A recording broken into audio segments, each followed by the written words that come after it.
A very tough non-conference schedule. Had a little three-game skid the last couple of weeks. How much does this win do for the confidence and progress of your team going into UTEP next week? Did you have to bring up that three-game skid? You want me to start again? No.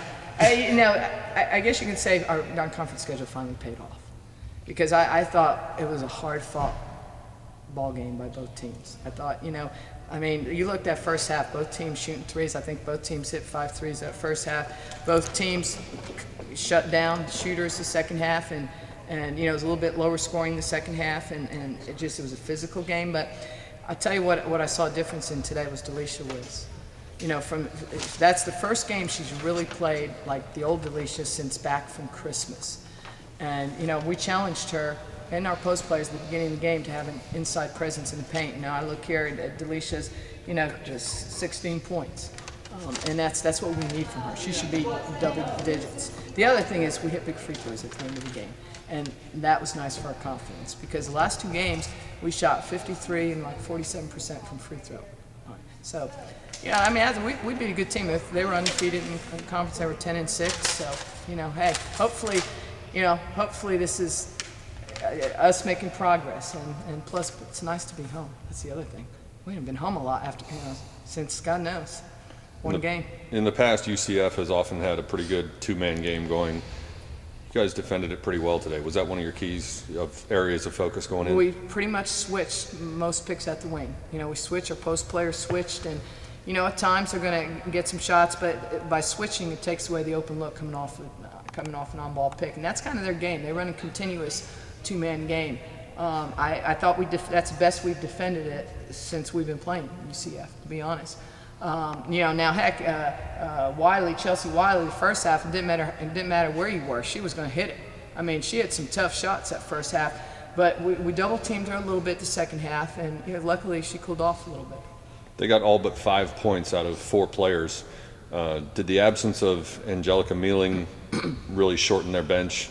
Did you know that all their offense was going to come from just their starters, basically? Well, heck, coaches never know where their offense is going to come from, but she made a difference. There's no question. She plays a lot of minutes for him. She's a nice player, and she can shoot the outside shot. She can come off a pick and shoot it. Whereas their other point guard, as you can see at the end of the game, is going to take it to the hole a little bit more now. We didn't do a great job in her. I thought their point guard that played pretty much most of the game, that filled in for her. Even though Angelica's been coming off the bench a little bit, I thought their point guard did a heck of a job. You've gotten double figures, I think, 4 out of the last 5 games out of Sam Monismith. How much of that is just her increased confidence in her shot, and how much are you starting to look for her more when you're calling plays? Sam's a gamer. That's one thing, and every coach that's coached Sam will always say it. How's Sam doing? I'll say, she's hit big shots, and say, hey, she's a gamer. She's not afraid to miss. She's not afraid to have the ball in her hands. The thing about it is you gotta find her coming off screens, because she's not necessarily going to create her own shot. That's not necessarily her game. And that's something that Alicia's getting better at, is creating opportunities and being able to penetrate and kick out. But the key with Sam is finding her in transition. That's where Sam gets a lot of her shots, is in transition. How much has her development as an outside shooter helped Delisha Wills, Christine Elliott, and the others down low in terms of creating more space by pulling the defense out a little to the perimeter?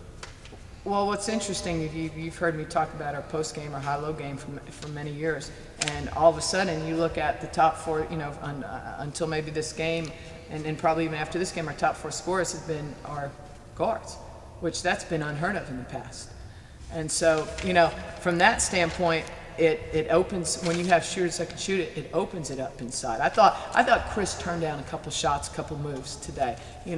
She's got, that's somebody who needs to want the ball at the end of the game, but really doesn't want the ball. As you saw, with about 6 seconds, she had her person deep and she kicked it out to Haley. Now, luckily, Haley made something out of it and that. But Sam has come, I'll tell you what, she's a huge key player for us right now. And defensively, she usually guards the best player. You don't usually have one of your top offensive players guard the best player, but she's so smart. If I had 5 Sam basketball IQs out there, we're a pretty smart basketball team. But we don't, so. You just played a UCF team that's had a little bit of change in personnel from last year. Now you finally get to see UTEP without Jerica Hughes.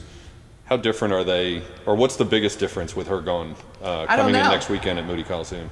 You know, I don't know. I haven't really seen them. All I know, well, I will tell you is our game plan the last couple of years has been to find a way to stop her and find a way to contain her on the drive, and whether you're going to double team her in that. So, you know, I mean, she makes the team go, but she also at times her team would watch her play.